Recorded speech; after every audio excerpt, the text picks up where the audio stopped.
તમને શું લાગે છે કે તમારી સામે દુનિયા છે? પણ સાચું કહું તો ઘણીવાર દુનિયા નહીં, તમારું પોતાનું ઈગો તમારી સામે ઊભું હોય છે. એક એવો દુશ્મન કે તમને દેખાતો જ નથી, પણ તમારા દરેક નિર્ણયને કંટ્રોલ કરે છે. તે તમને ક્યારેય સોરી બોલવા દેતું નથી, તે તમને હાર સ્વીકારવા દેતું નથી, અને સૌથી ખતરનાક વાત, તે તમને તમારી જ ભૂલ દેખાવા દેતું જ નથી. આજે આપણે વાત કરવાના છીએ સાયકોલોજી ઓફ ઈગો. એક એવો વિષય કે જે સમજી લેશો તો જીવનની અડધી સમસ્યા આપમેળે ઓછી થઈ જશે. તમારો સૌથી મોટો દુશ્મન કોણ છે? કોઈ બહારનો વ્યક્તિ કે પછી તમારા જ મગજની અંદર બેઠેલો કોઈ એક અવાજ? આપણે જેને ઈગો કહી છીએ તે માત્ર ઘમંડ કે અભિમાન નથી. સાયકોલોજીમાં ઈગો એટલે તમારા મગજનો એક એવો હિસ્સો જે તમને બતાવે છે કે તમે કોણ છો. પણ જ્યારે આ જ હિસ્સો તમારા ઉપર કંટ્રોલ લઈ લે છે ત્યારે તે તમારા ગ્રોથને, તમારા રિલેશનશિપને અને તમારી શાંતિને સંપૂર્ણપણે બરબાદ કરે છે. ઈગો શું છે? ઘણા લોકો ઈગો અને સેલ્ફ રિસ્પેક્ટને એક જ માને છે, પણ બંને વચ્ચે જમીન આકાશનો ફેર છે. સેલ્ફ રિસ્પેક્ટ એટલે હું મારી કિંમત જાણું છું, પણ ઈગો એટલે મારી કિંમત વધારે છે. સેલ્ફ રિસ્પેક્ટ હંમેશા શાંત હોય છે, ઈગોને હંમેશા સાબિત કરવું પડે. તમે જોયું હશે ઘણી વાર તમારી અંદર કે તમે કોઈ કંઈક કહી દે તમને, તો જ્યાં સુધી તમે એને આન્સર ન આપો ત્યાં સુધી તમને ચેન નહીં આવે. ઈગોને બીજા માણસની જીત નહીં, બીજા માણસની હાર જ જોઈ છે, અને અહીંયાથી જ ચાલુ થાય છે ઝઘડો, દરેક સંબંધનો અંત અને દરેક દુઃખ.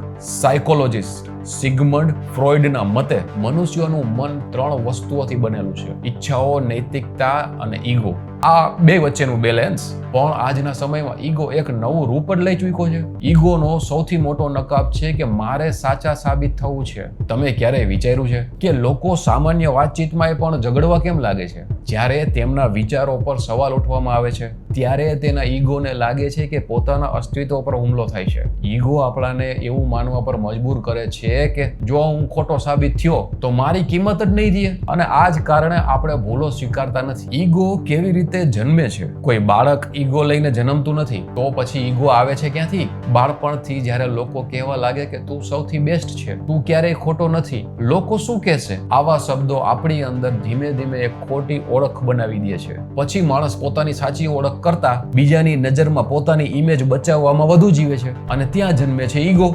The ego defence mechanics. જ્યારે ઈગોને ખતરો દેખાય છે ત્યારે મગજ કેટલાક સિક્રેટ ગૌણ રસ્તાઓ અપનાવે છે, જેને સાયકોલોજીમાં ઈગો ડિફેન્સ મેકેનિઝમ કહેવામાં આવે છે. પહેલું, અસ્વીકાર. સત્ય સામે હોવા છતાં પણ એને સ્વીકારવાની ના પાડવી. બીજું, પોતાની ભૂલ બીજા પર ઢોળવવી. તમે અંદરથી અસુરક્ષિત છો, પણ તમે સામેવાળાને કહેશો કે તારામાં એટીટ્યુડ બહુ છે. ત્રીજું, રેશનલાઇઝેશન. ખોટા બહાના. પોતાની નિષ્ફળતા માટે પરિસ્થિતિ કે નસીબનો વાંક કાઢવો, જેથી પોતાના ઈગો પર કોઈ દાગ જ ન લાગે. આ બધી રમતો આપણું મગજ આપણાને એક કમ્ફર્ટ ઝોનમાં રાખવા માટે રમે છે. ઈગોનું સાયકોલોજી. સાયકોલોજી કહે છે કે ઈગોનું મુખ્ય કામ છે તમને પેઇનથી બચાવવું. જ્યારે કોઈ તમારી ટીકા કરે ત્યારે ઈગો તરત જ કહે છે તે ખોટો છે. જ્યારે તમે હારી જાઓ ત્યારે ઈગો શું કહે? સિસ્ટમ ખરાબ છે. જ્યારે કોઈ સાથે સંબંધ તૂટે ત્યારે ઈગો શું કહે? પહેલા સામેનો માણસ આવે, હું શું કામ જાઉં? કારણ કે ઈગોને સત્ય કરતા કમ્ફર્ટ વધારે પસંદ છે. ઈગોના સાઇન વિશે વાત કરી. જો તમે ક્યારેય સોરી નથી બોલી શકતા તો કદાચ વાત સેલ્ફ રિસ્પેક્ટની નથી, ઈગોની છે. જો તમને કોઈની એડવાઇસ સાંભળવામાં તકલીફ પડે તો સમસ્યા નોલેજની નથી, ઈગોની છે. જો તમને હંમેશા છેલ્લો શબ્દ જ બોલવો હોય વાતચીતમાં તો પણ એક ઈગો જ છે. જો કોઈની સક્સેસ જોઈને અંદરથી બળતરા થાય તો પણ એ એક ઈગો છે. ઈગો હંમેશા કમ્પેરિઝનમાં જીવે છે. How ego kills growth. Ego એક એવો ઝેર છે જે તમારી શીખવાની ક્ષમતાને મારી નાખે છે. જ્યારે તમે એમ જ માની લ્યો કે મને બધું ખબર જ છે, ત્યારે તમારો ડેવલપમેન્ટ ત્યાં જ અટકી જાય છે. ઘણા લોકો તમે સાંભળ્યા છે કે કોઈ બી વાત કરી, કોઈ બી વિશે વાત કરી, એ વ્યક્તિ એમ જ કહેશે મને તો ખબર જ છે. હા, મને તો ખબર જ છે. એ એવા વ્યક્તિનો કોઈ દિવસ વિકાસ થતો નથી.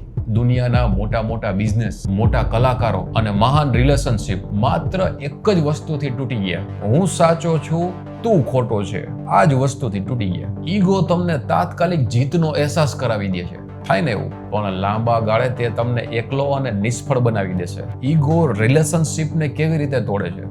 વિચાર કરો, કેટલા સંબંધો એકમાત્ર સેન્ટેન્સના લીધે તૂટી ગયા છે. પહેલા એ ફોન કરે, હું સોરી કેમ બોલું, મારી ભૂલ જ નથી. ઘણા ડાયવોર્સ, ઘણી ફ્રેન્ડશિપ, ઘણા ફેમિલી પ્રોબ્લેમ્સ સાચી સમસ્યાના કારણે નહીં પણ બે ઈગોની ટક્કરના કારણે થાય છે. બે લોકો પ્રેમ કરતા હતા પણ બંનેને જીતવું હતું. બને કોઈ દિવસ રિલેશનશિપ તૂટી જાય. Death of ego. ઈગો પર કાબુ કેવી રીતે મેળવવો? જવાબ છે ના, પણ તેને કંટ્રોલ ચોક્કસ કરી શકાય. પેલું, આત્મનિરીક્ષણ, સેલ્ફ અવેરનેસ. જ્યારે પણ તમને ગુસ્સો આવે કે કોઈની વાત ખૂચે ત્યારે જ રોકાઈને વિચારો, આમાં ખરેખર નુકસાન થયું છે કે માત્ર મારા ઈગોને લાગ્યું છે? બીજું, હું નથી જાણતો. આવું બોલતા શીખો. હું નથી જાણતો.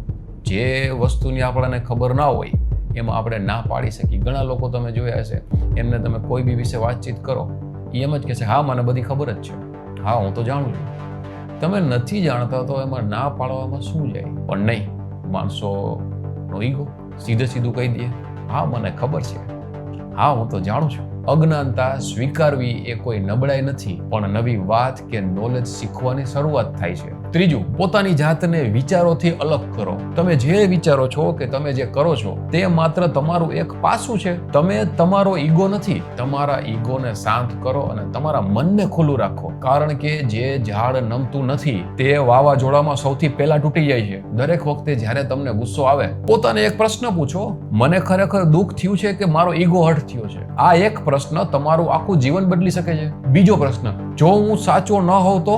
અને ત્રીજો, શું આ વાત 5 વર્ષ પછી પણ આટલી જ મહત્વની રહેશે? જવાબ હશે ના. જીવનમાં સૌથી મોટી જીત બીજાને હરાવવામાં નથી, સૌથી મોટી જીત પોતાના ઈગોને હરાવવામાં છે. જે દિવસે તમારા ઈગોને ઓળખી જશો એ દિવસે તમારું જીવન, તમારા સંબંધો, તમારી સફળતાઓ અને તમારી શાંતિ ચારેય બદલાઈ જશે.